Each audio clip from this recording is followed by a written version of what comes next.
নজর রাখছে এই মুহূর্তে সবচেয়ে চাঞ্চল্যকর খবরের দিকে। আরজিকর কাণ্ডের পাশাপাশি মুর্শিদাবাদ থেকে ফের এক চাঞ্চল্যকর ঘটনা উঠে এলো প্রকাশ্যে। এক যুবতীকে চাকরি দেওয়ার প্রলোভন দেখিয়ে নিজের বাড়িতে ডেকে সারা রাত ধরে একাধিকবার ধর্ষণ ও প্রচন্ড হারে শারীরিক নির্যাতন করার অভিযোগ উঠল এলাকার প্রাক্তন প্রধানের স্বামীর বিরুদ্ধে। এখানেই শেষ নয়, রাতভর ধর্ষণ আর শারীরিক নির্যাতনের ফলে ভেঙে যায় বছর 25-এর ওই যুবতীর কোমরের হাড়।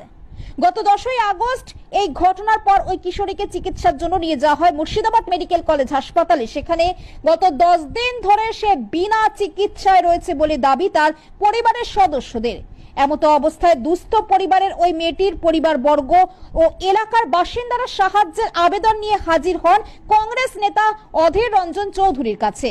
তিনি বিষয়টি জানার পরেই সরাসরি মেডিকেল কলেজ